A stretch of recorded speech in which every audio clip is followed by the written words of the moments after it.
இருப்பாங்க. சரியா? அப்போ இதுக்கு விளக்கம் கேட்டாங்க. என்ன விளக்கம் கேட்டாங்க? எதுக்கு இந்த மாதிரி நடந்தது? அந்த படகு ஓட்டி இப்பதான் புதுசா வாங்கியிருக்கான் போட்டு. சரியா? அதை நான் வந்து நல்லா இருந்துச்சுன்னா கடல் கொள்ளையர்கள் அந்த போட்டை கொள்ளை அடிக்க வந்துகிட்டு இருந்தான். அல்லாஹ் எனக்கு அந்த நினைவை தந்தா அந்த போட்டை ஓட்ட போடுங்க, ஓட்ட படகு அவன் எடுக்க மாட்டான் இல்லையா? ஓட்ட படகு யாரும் எடுப்பாங்களா? அதனால அந்த படகு தப்பிச்சு அல்லாஹ் எனக்கு உத்தரவு போட்டா நான் செஞ்சேன். அடுத்து அந்த சின்ன பையனை ஏன் அடிச்சிங்க? தெருல விளையாடிக்கிட்டு இருந்த ஒரு சின்ன பையனை, அந்த ஆண் குட்டியை ஏன் அடிச்சிங்க? எனக்கு அல்லாஹ் உத்தரவு போட்டான். இவனுடைய பெற்றோர்கள் ஒரு சாலிகான அல்லாஹுக்கு பொருத்தமானவர்கள். அவர்கள் அந்த இந்த சிறுவன் பெரிதாகி இளைஞனாகி வந்துவிட்டால் அந்த தாயின் தந்தரையை அவன் கொன்று விடுவான். அதனால நான் என்ன பண்ணேன்? அல்லாஹ் சொன்னா அடி, ஒரே அடி. அந்த அவர்களுக்கு அந்த பெற்றோர்களுக்கு வாழ்வழிக்க வேண்டும் என்று அல்லாஹ் எனக்கு கட்டளைத்தான். நான் அடிச்சான், இறந்துட்டான். சரி, அடுத்து இந்த சோற கட்டினீங்களா, அது என்ன?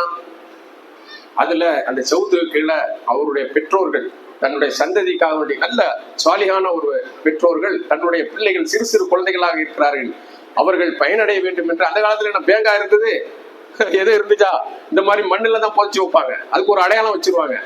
அந்த மாதிரி அடையாளம் வச்சிருந்தாங்க. அது சரிஞ்சு விழுந்துட்டு இன்னும் கொஞ்ச காலம் வர்றதுக்கு முன்னே அந்த அடையாளமே தெரியாம போயிடக்கூடாதுன்னு சொல்லி நான் என்ன பண்ணேன்? அந்த செவுத்த மேல அல்லாஹ் சொன்னா கெட்டி கொடுவான். அவன் வயசாகி வரும்போது இந்த அடையாளம் இருக்குனே, நீங்க அதை கல்ல கெட்டுங்க அப்படின்னா நான் கெட்டி அதை மேம்படுத்தினேன். இது எனக்கு அல்லாஹ் கொடுத்த உத்தரவு, அதை நான் செஞ்சேன். அதனால மூசாவே, நீங்க உங்க பாதையில போங்க, என் பாதை தள்ளிட்டு. நான் ஏற்கனவே சொல்லலையா, நீங்க வந்து பொறுமையா இருக்க மாட்டீங்கன்னு. அப்போ ஆன்மீகத்துல மிக மிக அவசியம் என்னது? பொறுமை. இன்னல்லாஹ் மஅஸ் ஸாபிரீன். அல்லாஹ் யாரோடு இருக்கான்? பொறுமையாளர்களோடு இருக்கான். சரியா? எப்ப பொறுமை வேணும்? நமக்கு எப்ப சங்கடம் அதிகமா வருதோ அப்பதான் பொறுமை வேணும். ஒண்ணுமே சங்கடம் இல்ல, பொறுமையா இருக்கா, அது ஒண்ணும் அவசியம் இல்லை. எல்லாரும் இருப்பாங்க. ரொம்ப இக்கட்டான சூழ்நிலையும் பொறுமையாக இருக்கு தெரிய வேண்டும். அப்ப இன்னல்லாஹ் மஅஸ் ஸாபிரீன், நிச்சயமாக அத்தகைய பொறுமையாளரோடு அல்லாஹ் இருக்கிறான். இதுதான் நமக்கு சேகுமார் சொல்லி தராங்க இல்லையா? அது கவனமா வச்சுக்கிடணும். அப்ப ரசூலுல்லாஹி ஸல்லல்லாஹு அலைஹி வஸல்லம் இந்த சம்பவத்தை சொல்லிட்டு சொன்னாங்க, ஹில்ர் அலைஹிஸ்ஸலாம் மட்டும் அந்த 3 தடவை கேள்வி கேட்காம இருந்தா இன்னும் பல விஷயங்கள் நமக்கு வந்திருக்கும் அப்படின்னு சொன்னாங்க. எம்பெருமானார் ஸல்லல்லாஹு அலைஹி வஸல்லம், கண்மணி நாயகம் ஸல்லல்லாஹு அலைஹி வஸல்லம் சொன்னாங்க. சரியா? இப்ப இதெல்லாம் எதுக்கு சொல்றேன்னா, குர்ஆன்ல பூரா ஞானம் தாங்க இருக்கு. சூரத்துல் யாசீன் அல்லாஹ் எப்படி ஆரம்பிக்கிறான்? யாசீன் பிஸ்மில்லாஹிர் ரஹ்மானிர் ரஹீம், யாசீன் வல் குர்ஆனில் ஹக்கீம் இன்னக லமினல் முர்சலீன் அலா சிராத்தின் முஸ்தகீம். 3 வருஷம். ஏன்னா இப்ப யாசீன் என்னது? குர்ஆன் எப்படிப்பட்டது? ஞானம் நிறைந்தது. அந்த ஞானத்தை தாங்க நம்ம ஷேக் முகமது பாவா உஸ்தாத் நமக்கு சொல்லி தர்றாங்க, கற்று தர்றாங்க. நம்ம பெற்றோர் சில விஷயங்களை கற்று தந்தார்கள். நம்முடைய அரபியை படிச்சுட்டு நம்ம ஆசிரியர்கள் சில விஷயத்தை கற்று தந்தார்கள். நாம் அரசாங்க பள்ளிகளிலே சென்று உலக சம்பந்தமான சில கல்விகளை நாம் கற்றுக்கொண்டோம். அது ஒரு கல்விதான். ஆனா ஆன்மீக கல்வி ஹில்ர் அலைஹிஸ்ஸலாம் கற்பிச்சாங்க இல்லையா? அந்த கல்வியை யார்கிட்ட படிக்கணும்? ஷேக் முகமது பாவா உஸ்தாத் போன்ற சீதைகளிடம் வந்து தெரிஞ்சு கொள்ளணும். சரியா? அதனால அவங்க சொல்றதை நம்ம கேட்கணும். அவங்கள்ட்ட திருப்பி திருப்பி கேள்வி கேட்கக்கூடாது. ஏன்னா இதெல்லாம் நம்ம பொறுமையா, அவங்கள நமக்கு தேவைன்னா சொல்லுவாங்க, இது இப்படிதான், இது இப்படித்தான் போங்க. அவங்க உங்களுக்கு பயிற்சி சொல்லி தருவாங்க. நீங்க சும்மா அந்த பயிற்சி மூச்சு பயிற்சி செய்யாம வீட்டிலே இருந்தேன்னா அப்போ உங்களுக்கு அது எப்படி கை கூடும்? நான் சொன்னோம்ல, அந்த 6502வது ஹதீஸ்ல, என் அடியான் இது போன்ற அமல்களை செய்து என்னை நெருங்க முயற்சி கொண்டே இருப்பான், முயன்று கொண்டே இருப்பான். அது ஃபர்லான வணக்கம் மட்டும் இல்ல, உபரியான வணக்கங்கள் என்று அல்லாஹ் தஆலா அந்த புகாரி ஷரீஃப்ல நீங்க 6502 எடுத்து பாருங்கள். அந்த உபரியான வணக்கத்தின் மூலம் என்ன நெருங்குவதற்கு முயற்சி செய்து கொண்டே இருப்பான். அப்பொழுது நான் அவனை ஒரு காலகட்டத்தில் நான் என்ன செய்வேன்? பொருந்தி கொள்வேன். அப்படி பொருந்தி கொண்டால் என்ன, அவன் கேட்கும் செவியாக நான் மாறிவிடுவேன். இதுதான் பெரிய நம்ம அடைய வேண்டிய மிகப்பெரிய லட்சியம். ஏன்னா அவன் பார்க்கும் கண்ணாக நான் மாறிவிடுவேன். அவன் கை பிடிக்கும் கரமாக நான் மாறிவிடுவேன். அவன் நடக்கும் காலாக நான் மாறிவிடுவேன்னு அல்லாஹ் சொல்றான். எப்படி சொல்றான்? என்ன அர்த்தம்? அவர் அல்லாஹ்க்கு ஷேக பின்பற்றி அல்லாஹ்க்கு மாற்றம் செய்யாதவர்னு அர்த்தம். புரியுதா? உடனே நம்ம அல்லாஹ் நம்ம சொல்லிடக்கூடாது. நம்ம அல்லாஹ் சொல்ல, அல்லாஹ்வை அருள் பெற்றவர்கள், அல்லாஹ்வுடைய வலிமார்கள், அல்லாஹ்வுடைய குத்துமார்கள், அல்லாஹ்வுடைய நேசர்கள் நம்ம சொல்லிக்கலாம். நபின்னு கூட சொல்ல முடியாது. ரசூலுல்லாஹ் நபி முடிஞ்சு போச்சு. இனிமே யாரும் நபின்னு சொல்ல முடியாது. பெரிய குத்து போய் வலியுல்லா தரஜா மிக்கவர்கள் இப்படி சொல்லலாம தவிர யாரும் நான் அல்லான்னு சொல்ல முடியாது. அப்படி சொல்றாங்க. அதுக்கு முதல் தகுதி யாருக்கு வேணும்? நமது நாயகம் ஸல்லல்லாஹு அலைஹி வஸல்லத்துக்கு வேணும் இல்லையா? அப்போ நமக்கு சில சரியத் வரம்புகளும் கட்டுப்பாடுகளும் இருக்குது. நமக்கு பல விஷயங்கள் தெரிஞ்சாலும் பொதுமக்களிடம் எதை பேச வேண்டுமோ அதைத்தான் பேச வேண்டும். அவர்களுக்கு அந்த பக்குவ நிலை வராதவரை அவர்களுக்கு அந்த கருத்துக்களை என்ன சொல்ல முடியாது, அவங்களால ஜீரணிக்க முடியாது. கல்யாண பக்குவம் வரத்துக்கு முன்னாடி கல்யாணம் பண்ணி கொடுத்தீங்கன்னா அவருக்கு என்ன செய்வாரு? அப்ப அந்த பக்குவ நிலை வரணும். கல்யாணம் பண்ணக்கூடிய பக்குவ ஆணா இருந்தாலும் பெண்ணா இருந்தாலும் கல்யாணம் பண்ணக்கூடிய அந்த பக்குவ நிலை வருகின்ற பொழுதுதான் அவங்களுக்கு திருமணம் செய்து வச்சா அது நல்லா இருக்கும். அதே மாதிரிதான் ஷேக் என்ன பண்ணுவாங்க, உங்களுக்கு அந்த பக்குவ நிலை வரணும், தாங்கக்கூடிய சக்தி வரணும் இல்லையா? சாதாரண விஷயமா அப்படிங்கிறான். அலா ஜபலின், ஜபல் மீது இந்த குர்ஆனை இறக்கி வைத்தால் அது அல்லாஹ்வுடைய அச்சத்தில் உருகி இதாயிடும்.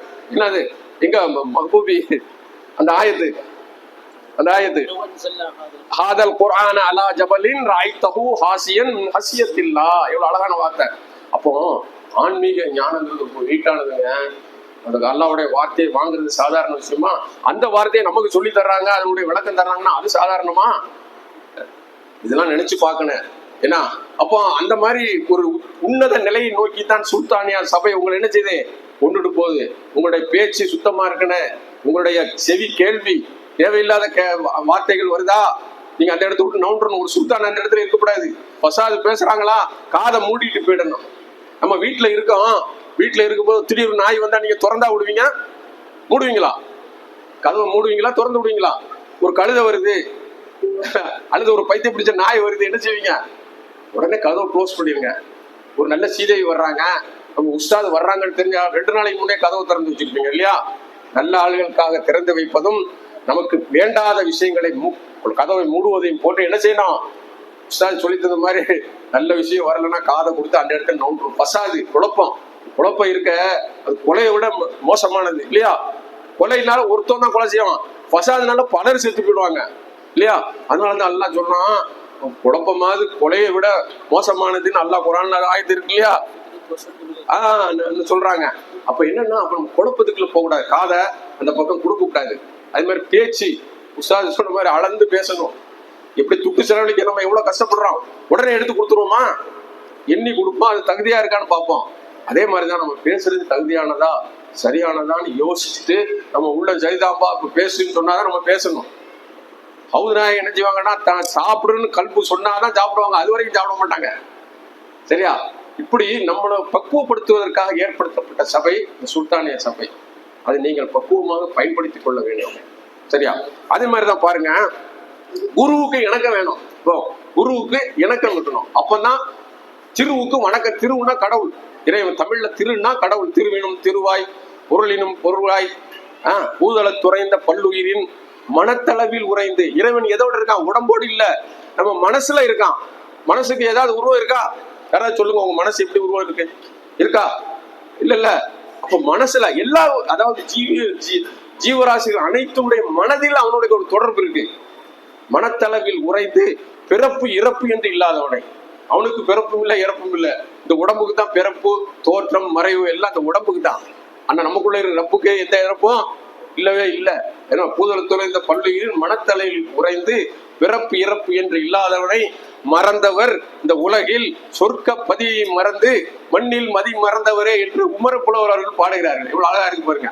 அப்ப அதுல திருவினும் திருவாய்னா நுட்பமானவன் இறைவன் சொல்ல வர்றாங்க. அப்போ நம்ம குரு வணக்கம் இருந்தாதான் திருவணக்கம், குரு இணக்கம் இருந்தாதான் குரு திருவணக்கம், இறைவனுடைய வணக்கம் நம்மளுக்கு போய் முழுமையா அடையும். அதனால அதெல்லாம் நீங்க நம்ம என்ன செய்யணும்? அதனாலதான் அல்லாஹ் சொன்னா குர்ஆன்ல ரசூலுல்லாஹி ஸல்லல்லாஹு அலைஹி வஸல்லம் சொல்லும் போதெல்லாம் வத்தியுல்லாஹ வத்தியுர் ரசூல் சொன்னானா? ஏன் அத்தியுல்லாஹ்னு சொல்லிட்டு போயிருக்கலாமே, தௌஹீதை மட்டும் சொல்லிட்டு போயிருக்கலாமா? நீ எப்படி செயல்படுவ? அல்லாஹ்வை பார்த்து உன்னால செயல்பட முடியுமா? அல்லாஹ் இப்படித்தான் தொழுதாங்க அப்படி தொழ முடியுமா? அல்லாஹ் இப்படித்தான் நோன்பு வச்சாங்க நோன்பு வைக்க முடியுமா? அப்ப அல்லாஹ்வை அடையணும் ரசூலோட வழி வேணும். அப்படிதானே? ஹஜ்ஜி செய்யறது அல்லாஹ் இப்படித்தான் ஹஜ்ஜி செய்ய நம்ம செய்ய முடியுமா? அல்லாஹ் யாரை ஏவி நமக்கு சொல்லி தந்தானோ அவர்களை நம்ம பின்பற்றினா என்னது? இன் குன்தும் துஹிப்பூன அல்லாஹ் ஃபத்தபிஊனி. என் நபியை நீங்க பிடிச்சிக்கிட்டீங்கன்னா என்ன பிடிச்ச மாதிரின்ட்டான், என்கிட்ட வந்த மாதிரின்ட்டான். அப்படிதானே? அப்ப வெயிட் ஆயிடுது இல்ல நம்ம செய்யற வணக்கத்துக்கு இபாதத்துக்கு. என்ன ஆகுது? அதுக்கு ஒரு இது கிடைக்குது. ரசூலுல்லாஹி ஸல்லல்லாஹு அலைஹி வஸல்லம் இந்த ஆன்மீக உலகத்தின் மிக முக்கியமான ஒரு 4 அம்சத்தை மக்காவிலிருந்து மதீனாவுக்கு செல்லும் போது சொன்னாங்க மக்கள்கிட்ட. எப்படி சொன்னாங்கன்னா, அத ரசூலுல்லாஹ் வருவாங்கன்னு மதீனா வாசிகள் மரத்துக்கு மேல ஏறி காத்து கிடப்பாங்க. சாயங்காலம் ஆனவுடனே வரலன்னா போயிடுவாங்க வீட்டுக்கு. இப்படி பல நாட்கள் அவர்கள் ரசூலுல்லாவை எதிர்பார்த்து காத்திருந்தார்கள்.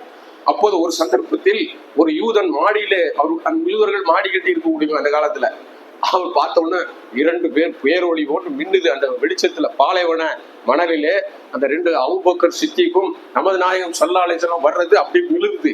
அவங்க பார்த்தா முகமது மாதிரி தெரியுதுன்னு சொல்லி சத்தம் போடுறாரு. ஐயோ மதீனாவாசிகளே, நீங்கள் எதிர்பார்த்து கொண்டிருந்த முகமது இதோ வருகிறார் அப்படின்னு சத்தம் போடுறோம். எங்கிருந்து மக்கள் திரண்டாங்கன்னு தெரியல, ஊரே திரண்டு மதீனா எல்லைக்கு வந்து விட்டது. அப்போ ரசூலுல்லாஹ் ஒரு தோட்டத்தில் இருந்தாங்க, ஈச்சப்பர தோட்டத்துல ஹஸரத் அபூபக்கர் சித்திக் அவர்களோட இருந்தார்கள். அப்பொழுது ரசூலுல்லாஹ் அந்த மக்களுக்கு ஒரு சின்ன பிரச்சாரம் செய்தார்கள், போதனை சில கருத்துக்களை அந்த மக்கள் முன் வைத்தார்கள். அதுல எல்லாரும் இருந்தாங்க, யூதர்கள், இஸ்லாமியர்கள், மற்ற மக்கள் எல்லாரும் இருந்தாங்க. அதுதான் ஆன்மீகத்தின், அதாவது நம்ம ஷேகுமார்கள் சொல்லக்கூடிய பக்குவ நிலையான 4 அம்சங்கள். ஒண்ணு என்ன, நீங்கள் சலாத்தை பரப்புங்கள். சலாத்துனா சலாம் முடிக்கும், அதுதான். ஆனா என்ன, அமைதியை பரப்புங்கள். ஒருத்தருக்கு சண்டை போடக்கூடாது. எல்லாம் நீங்க வேற வேற மதத்தவர் ஒருத்தர் என்ன செய்யணும், அமைதி இருந்தா தாங்க, சாந்தி இருந்தா தானே சமாதானம் வரும். அப்ப சாந்தியை நீங்க பரப்புங்கன்னா நீங்களும் சாந்தியா இருக்கணும், மற்றவங்களையும் சாந்தியா இருக்க வாழ விடணும். சரிதானா? ஆனா ஒரு இஸ்லாமியர் அடுத்தவங்களோட சாந்தியை என்ன செய்ய மாட்டாரு. உண்மையான இஸ்லாமியர் கெடுப்பாரா? கெடுக்க மாட்டார். அப்போ சாந்தியை பரப்புங்கள். அடுத்த 2வது லைன், இது ரொம்ப கவனிக்கணும். பசித்தவருக்கு உணவளிங்கள். யாரும் பார்க்காதீங்க. நம்ம உஸ்தாதோட நாங்க போவோம், எங்க ஊருக்குலாம் வரும்போது போவோம், ஹோட்டல்ல நின்று பேசுவோம். அவன் பேர் என்ன, அவன் ஊர் என்ன, அவன் சாப்பிட்டானா, அவனுக்கு ஏதாவது கொடுக்கலாமா, இப்படிதான் யோசிப்பாங்க. அது யாரா எவ்வளவு தெரியாது, உஸ்தாதுக்கு தெரியாது. என்ன நாசர் பாய் சொல்ற கரெக்டா? என்ன அப்ப உஸ்தாதோட என்ன எல்லோரும் அப்படி பாக்குறது, எல்லோரையும் ஒரு இறைவனுடைய படைப்பா பாக்குறது. அப்போ பசித்தவருக்கு உணவு யாரும் பார்க்க கூடாது. பசியா இருக்குதுன்னா நம்ம உணவு கொடுக்கணும், நம்மகிட்ட இருந்தா கொடுக்கணும், இல்லைன்னா நல்ல வார்த்தையாவது சொல்லி அனுப்ப